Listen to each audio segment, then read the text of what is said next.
তাহাজ্জুদের সময় হয়েছে, উঠুন। ও, সময় হয়েছে? জি।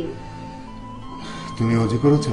হ্যাঁ, আমি জায়নামাজও বিছিয়েছি।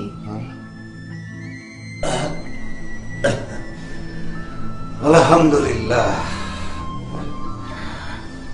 একে বলে জান্নাতি স্ত্রী। জান্নাতের সুসংবাদ এখনো পাইনি। শোনো, যে নেককার স্ত্রীর প্রতি তার স্বামী রাজি খুশি থাকেন, আল্লাহ তার প্রতি খুশি থাকেন। আলহামদুলিল্লাহ।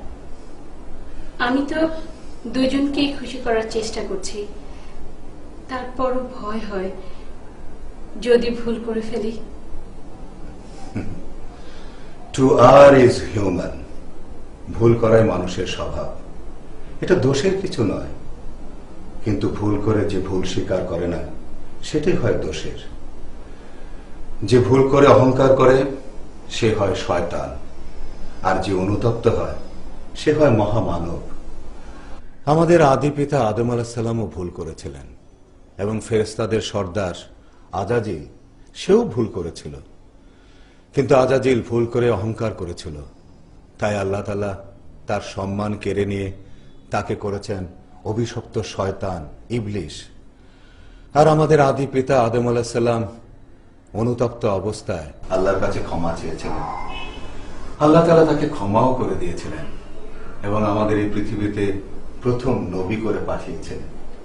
রব্বুল আলামিন আমাদেরকে ক্ষমা করে দিন এবং আমাদের উপর রহম করুন। আল্লাহু আমিন। তুমি নামাজে দাঁড়িয়ে যাও, আমি বাথরুম সেরে ওযু করে আসি। আচ্ছা। আল্লাহ।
কিছু বলবে? জি না। তাহলে তাকিয়ে আছো যে? চোখের গুণা ঝরাচ্ছি। তুমি কি অন্য পুরুষের দিকে কামনার দৃষ্টিতে তাকিয়েছিলে? জি না, আপনি আমার জীবনের প্রথম পুরুষ, আর আমি আপনাকে। তুমি বড় ভাগ্যবতী। আর আপনি? তোমাকে বিয়ে করার আগে আরেকটা মেয়েকে আপনি ভালোবেসেছিলেন, তাকে আপনি বিয়ে করতে চেয়েছিলেন, কিন্তু আপনার নসিবে ছিলাম আমি। হ্যাঁ, আল্লাহ যার সঙ্গে যাকে পয়দা করেছেন, বিয়েটা তার সাথেই হয়। আর সেজন্যই বিয়ের আগে ওসব প্রেম ভালোবাসা ভালো না।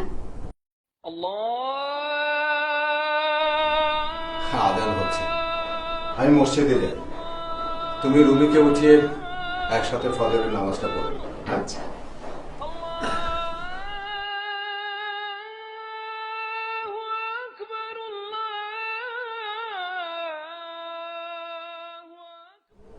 রুমি, রুমি, মা রুমি।